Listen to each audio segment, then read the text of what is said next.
Welcome back to Bridging the Gap. I'm Tom McCombs, and today I'm going to talk about a model called the awareness wheel. The awareness wheel looks at 5 different components: what you sense, what you think, what you feel, what you want, and what you do or your actions. Let's look at sensing first. We all have 5 senses. We see, we hear, we taste, we touch, and we smell. This is how we get data or information into our system that we then begin to interpret. Let me give an example. Some time ago, my son was on a date. He went to a dance with a bunch of friends. He was supposed to be home at 12 o'clock. Of course, like a good father, I was sleeping in bed while my wife was waiting up for him in the living room. About 12:30, the light went on in my bedroom, so the first thing that I saw was a bright light. My wife said something like, "John's late. It's 12:30. I heard it kind of I would interpret as a panicked voice. I looked at the alarm clock and it was 12:30. I could hear the rain going down through the gutters from the roof. I could feel the covers that were warm, and I could feel the carpet as I got up from the bed. I could smell the stale popcorn that was in the air, and taste, you know that kind of cottony taste you get in your mouth when you first wake up? I had that in my mouth. So those were kind of the 5 senses that I had information coming in.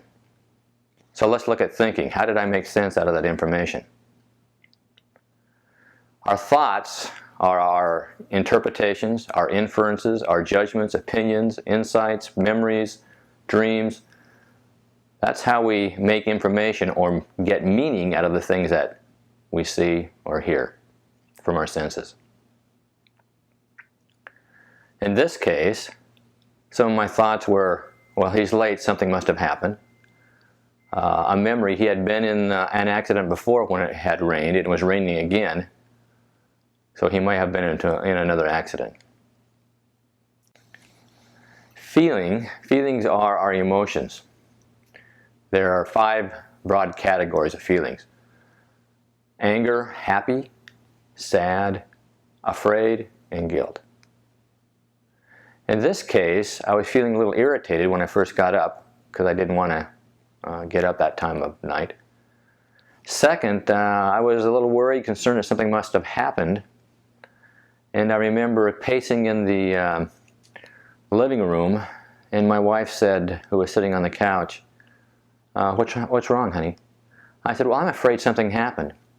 Then she said something I think was very important for me. She said, when he comes home, remember that you were afraid. Why do you think she said that? Well, previously I'd had a daughter that had come home late from a date, and I went to the door, and I remember reacting and say, "You're late." She said, "Don't you trust me?" I said, "No, I don't. Go to your room." So I spent the next 24 hours, the next day, making up for how I reacted in that situation. I then saw the headlights drive into the driveway. What do you think I was thinking then? Or how was I feeling then? Felt relief. How long did the relief last? Just moments. And then I could have easily moved back into anger. Our wants are our desires. Those things that we want, that we need, they're the things that motivate us to do what we actually do. In this case, of course, I wanted my son to be safe. I wanted the car not to be wrecked. I wanted not to be disturbed. And I guess if I look at a core want, it would be for things to go as I had expected and not to be awoken. Our wants are kind of like peeling an onion back. There's different layers going down to what is that core want that's motivating me to do what I'm doing. So what did I do? Well, John came to the door, and when I went to the door, I said, "John, you're late. I was afraid something had happened." So I chose at that point to talk about my fear rather than being angry. John said, "We got out of the dance at a good time, but some friends wanted a ride home, so I took them home, but it's a lot longer than I thought. I was going to call when I got to their house, but their parents were asleep and he didn't want them disturbed. So I decided I'd hurry and get home as quick as I can. But Dad, if I had a cell phone, then I wouldn't have had this problem. So if we can get us a..." So anyway, we talked about the cell phone. That awareness wheel happens very quickly, in a matter of moments. We get some information, we'll make an interpretation, a feeling arises, we have some concerns and wants that happen with that, and then we make some kind of action.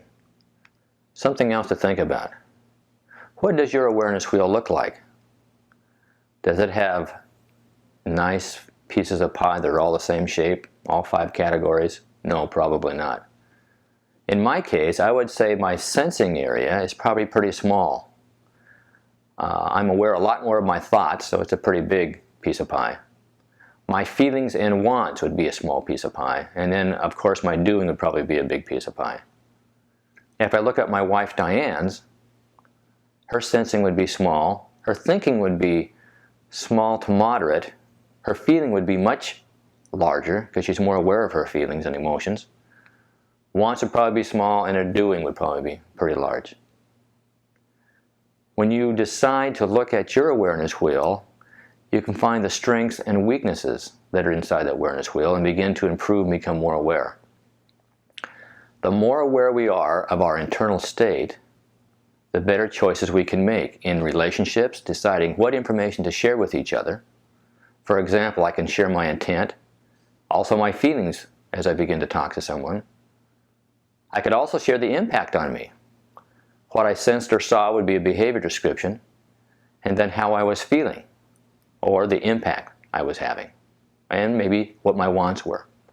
That could help clarity in the communication process.